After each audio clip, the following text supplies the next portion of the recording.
Hola, hola a todas, todes, todos. Gracias por estar aquí.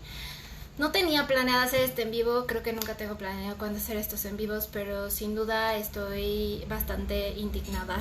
Eh, He estado tratando durante toda la noche y parte de la mañana como de descifrar cuáles son los sentimientos que tengo, pero entre que está la desesperanza y la furia, pues también hay muchísima indignación.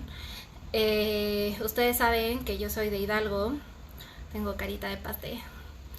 Y pues siempre estoy interesada como en saber qué es lo que está pasando en mi estado y qué es lo que se está viviendo, ¿no? Y entonces ayer en la noche, gracias a Vicus Hidalgo, a quien les mando muchos besos porque son increíbles, pues empezó a hacer viral la noticia del asesinato.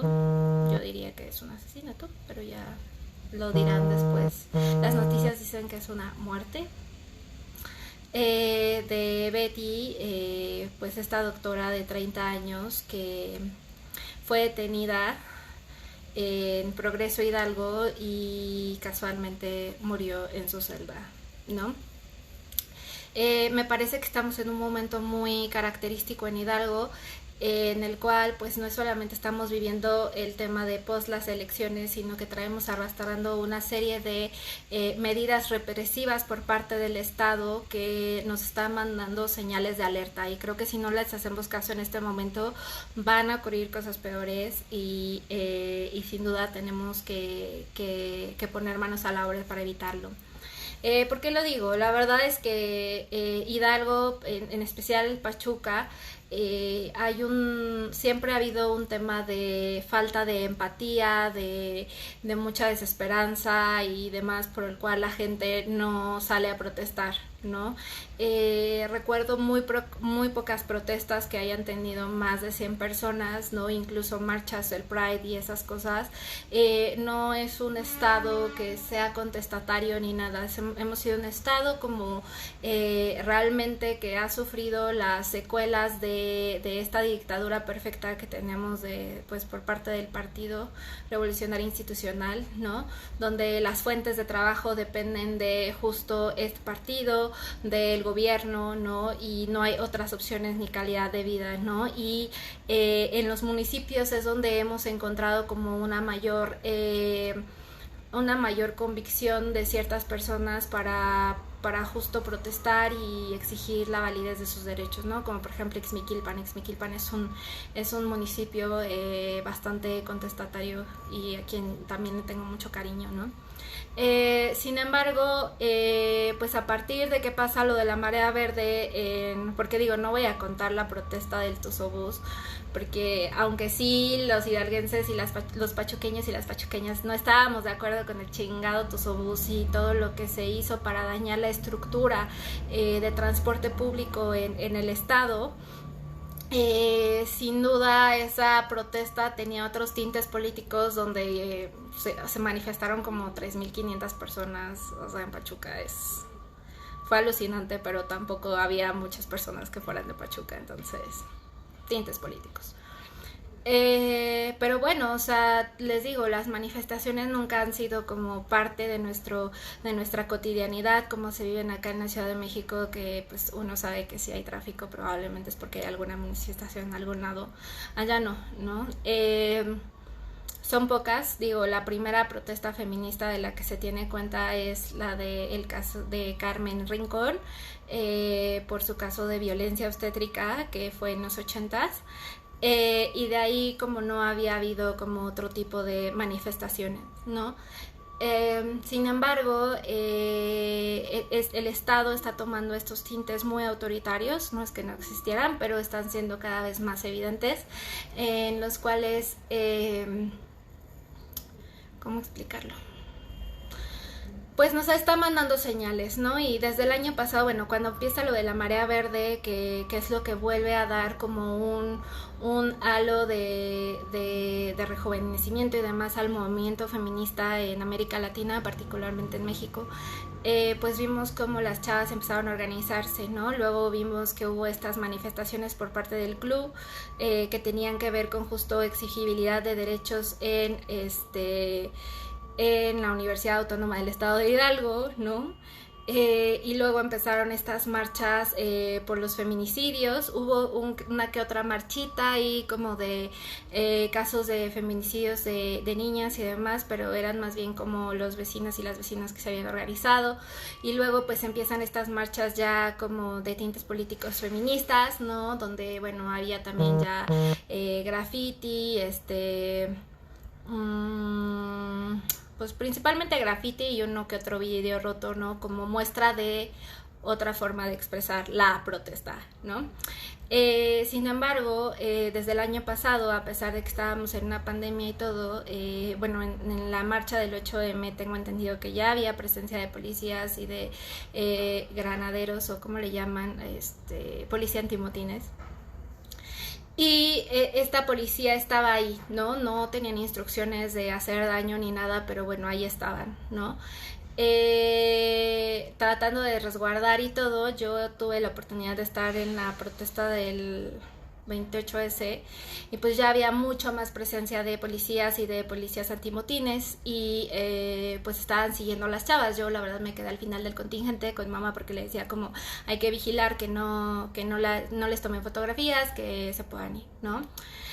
Luego creo que sería importante señalar que ya habíamos tenido como estos episodios con el servicio público en el cual hubo este caso de una mujer que fue obligada a bajarse del Tuzobús rosa porque creyeron que era un hombre, en el cual se evidenció que tanto el personal del Tuzobús como de la policía bancaria no tenían las capacitaciones para brindar este tipo de servicios a las personas y a la comunidad, ¿no? Y después pues empiezan otras marchas donde hay unas fotografías impresionantes donde vemos a 16 chavas protestando frente a Palacio Nacional, frente a Palacio de Gobierno, y hay unos 100 elementos de la policía, ¿no? Las chicas no estaban haciendo absolutamente nada, fueron encapsuladas, pensaban que iban a rayar y demás, que yo sigo sin entender cuál es el problema con rayar las estructuras y dejar ahí los mensajes que hoy son válidos en la ciudad, ¿no? Y que validan las experiencias de las mujeres y de la violencia que estamos sufriendo junto con otras personas en este estado necropolítico. Ahí estaba, ¿no? Ahí estaba como el punto de alerta, ¿no? Y finalmente la semana pues pasada, ¿no? Fue la represión de San Salvador, ¿no? Bueno, de los habitantes de San Salvador en Palacio de Gobierno, ¿no? Que deja herido de gravedad a esta persona. Sigue sin esclarecerse si fue por el gas pimienta o si fue por un tema de alguna bala. Hay personas que dicen que había balas, o sea, policías armados, y otros que no, pero bueno, no se han esclarecido. Se supone que la Comisión de Derechos Humanos está a cargo de esta investigación junto con la Procuraduría de Justicia, ¿no? Pero para mí es relevante recordar lo que decía el secretario de Seguridad Pública de Hidalgo, ¿no? Que se apellida del Mar, que él decía que había sido un caso extraordinario, ¿no? Que la policía sí se habían dado como ciertas órdenes, ¿no? De no permitir que entraran a Palacio de Gobierno, pero que nunca, pues no de represión, ¿no? Cuando los videos nos muestran otra cosa, ¿no? Que era como no los dejen pasar a toda costa. Sí había un mensaje de represión, ¿no? Y además, pues esta represión, pues en contra de un pueblo indígena, aunque dicen que tiene tintes electorales o no, lo que sea, sí manda un mensaje, ¿no? Hacia las comunidades oprimidas de que no es válido la protesta, ¿no? Cuando en realidad es uno de nuestros derechos humanos, ¿no? Pero entonces estamos viendo como esta nueva construcción de la policía y de qué armas y qué estrategias pueden utilizar válidamente, ¿no? Para proteger ciertas cosas, ¿no? En este caso al Palacio de Gobierno, e incluso recuerdo que Del Mar en alguna de sus entrevistas dijo que pues primero habían sido agredidos los policías, ¿no? Y entonces por eso contestaron. Creo que también este tipo de respuestas nos hacen ver que no hay una lógica como detrás de entender que la policía, o sea, no las personas, la policía, usar un uniforme, llevar un distintivo de la policía hace que te conviertas en el Estado, y como el Estado tienes mucho mayor poder, o sea, no estás en un mismo nivel de con una persona, con una persona civil o una persona manifestante. ¿Por qué? Porque representas al Estado. Y entonces las acciones que haces a través del Estado es un mensaje que se manda a la población, y en este caso es un mensaje de represión, ¿no? Se manejó como que era algo extraordinario. No es extraordinario, me queda claro, y hoy lo confirmo con lo que pasó con Betty, que aparentemente había pasado por única vez, y no es así, ¿no? Como les decía, ayer pues sale esta noticia de que Betty, una doctora que aparentemente estuvo involucrada en un accidente vehicular, pues chocaron. Ella se acercó para ver si había personas como heridas. Llega la policía municipal, la detienen, no, o sea, hay un montón de videos que creo que eso es lo único que agradezco de vivir en este siglo XXI, que todo queda documentado perfectamente, y entonces se ve cómo está siendo justo arrestada de manera violenta. Incluso un hombre policía como que la intenta como tomar del cuello y ahorcarla, ¿no? Para someterla, ¿no? Y bueno, es llevada a los separos, y entonces en los separos de Progreso de Obregón, pues justo la detiene, ¿no? Y es su familia quien dice que sí la ven, que todavía la ven viva, y que después cuando regresan pues ya está, ¿cómo se llama? Pues justo ¿cómo se llama? Ay, perdón. Pues descubren que pues está sin vida, ¿no? Y leí algunas notas donde decían que la habían encontrado en el suelo con algo en la boca, con un papel, pero bueno, justo el mensaje que manda el gobierno municipal de Progreso de Obregón, que me parece que es un mensaje donde están tratando de justificar el uso de la violencia y el destino que tuvo Betty de ser asesinada en manos del Estado, ¿no? Y en instalaciones del Estado, que creo que eso es lo que tiene que hacernos muchísimo ruido, es que cuando llega, pues se supone que se certificó que ella tenía ciertas características físicas atribuibles al uso de sustancias, ¿no? Y bueno, fue visitada por su padre, quien la acompañó durante un tiempo, ¿no? Luego dicen que fue encontrada suspendida con un objeto en el cuello, y que bueno, que aparentemente, bueno, fue trasladada a un hospital y que ya la encontraron sin signos vitales. Me parece que, o sea, y además extienden sus condolencias los desgraciados, en fin. Este mensaje lo que intenta es justificar, ¿no?, el uso de la violencia, ¿no? Porque aparentemente esta persona tenía estas características que daban la idea de que consumía sustancias. O sea, yo he visto fotos de ella y no hay ninguno, y en el caso de que las hubiera consumido, ¿cuál es el problema?, ¿no? O sea, ¿por qué esa situación tendría que justificar el uso de la violencia por parte del Estado, por parte de policías, que además hicieron esta detención totalmente injustificada, procesalmente destruida, porque no cumplieron con ninguna de las características del procedimiento y del proceso para ser detenida?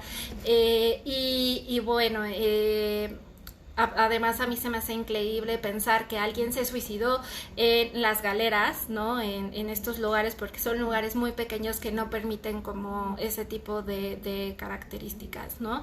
Además de que si se supone que hubo una, por ejemplo, esta certificación médica, pues supongo que también hubo una certificación para verificar que efectivamente no llevara nada con ella, ¿no? Entonces no tiene ningún sentido lo que están diciendo. Sabemos que la Fiscalía está iniciando una investigación que esperamos que Raúl Arroyo la haga ejemplar, ya que siempre ha dicho que está del lado de las mujeres y de la lucha del movimiento feminista y de la perspectiva de género, y aquí podemos ver como el punitivismo, ¿no? El Estado, la policía, como con este entrenamiento y estos rasgos ya también muy cercanos al militarismo, ¿no? Pues no están cumpliendo con sus deberes y están asesinando personas en nombre del Estado. Y se tiene que aceptar. ¿Por qué? Porque justo ahí creo una justificación por parte del gobierno del estado de Hidalgo, donde tratan de justificar por qué, o sea, si estuvo vinculado, o sea, quieren crear una imputada perfecta, ¿no? Una persona culpable perfecta, que es esta persona que aparentemente usaba drogas, que, bueno, o alguna sustancia que además había estado involucrada en un accidente, ¿no? Pero esto no coincide con lo que se ve en los videos. Sin duda fue un uso excesivo de la fuerza y por esa misma razón yo creo que comunidad, o al menos yo sí le exijo al gobierno del estado de Hidalgo, a la Fiscalía, a la Secretaría de Seguridad Pública, a el gobierno municipal de Progreso de Obregón, que salgan a esclarecerlo, que asuman sus responsabilidades y que sí haya una política de que esto no vuelva a suceder. No puede ser que en 2 semanas hayan pasado estas cosas que tienen que ver con violaciones graves a derechos humanos por parte de la policía. Entonces, pues nada, lamento mucho que me hayan escuchado con tanto coraje, pero sí quería decirles esto. Esto no es un caso extraordinario. Esto sin duda nos está hablando de que se están complejizando las cosas a nivel gubernamental y principalmente por parte de los elementos de seguridad pública que no tienen la sensibilización, que no tienen la capacidad y que además están recibiendo instrucciones precisas de que pueden usar la fuerza pública con todo lo que quieran, ¿no? Para evitar cierta comisión de sucesos, ¿no? No es válido en un Estado de Derecho, no es válido en un Estado que defiende los derechos humanos, no es válido en una democracia. Entonces, justo es que por eso hago como este llamado, y también tanto al gobierno, pero también a nosotros como comunidad, porque si nosotros seguimos permitiendo que esto pase, va a empeorar la situación. Y no estamos en un estado ni nos merecemos ese nivel de violencia y agresión donde ahora el tratar de ayudar a alguien más, el estar en un conflicto, pues lo que provoque sea la muerte o el asesinato de una persona, ¿no? Betty no debió morir. Betty no debió morir y no debió haberse asesinada, porque yo quiero utilizar la palabra asesinato, pero seguramente el gobierno se va a enojar. Pero no debió morir en las instalaciones del Estado, no debió haber sido detenida de esa manera por parte de la policía, no debió haber sido torturada, porque algunas noticias manifiestan que había rasgos de tortura y de violencia física. Eso no debió pasar. Y si la policía está recibiendo esas instrucciones, pues esas instrucciones tienen que ser retiradas, porque ninguna persona, ningún ciudadano, ninguna ciudadana debe morir de esa forma por parte del Estado y sin justificación alguna.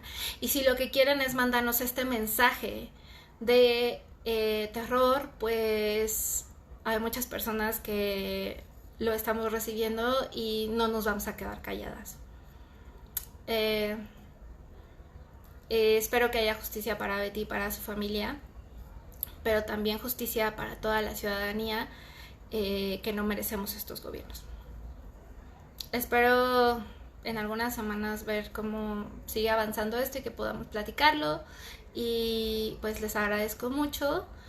Hay que estar atentos a las noticias, por favor. Quienes estén en otros estados, no se olviden de Hidalgo, porque justo por nuestra complejidad política es que muchas de estas noticias después de 1, 2, 3 días desaparecen y no volvemos a saber, y necesitamos y merecemos saber la verdad de lo que pasó, y merecemos una reparación integral del daño, tanto la familia de Betty, pero nosotros también como sociedad.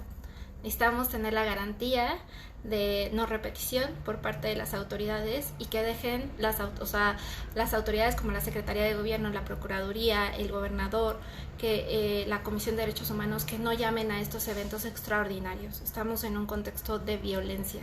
Esto no es extraordinario, es la normalidad, pero es una normalidad que es responsabilidad de ellas, pero también nosotros, erradicarla.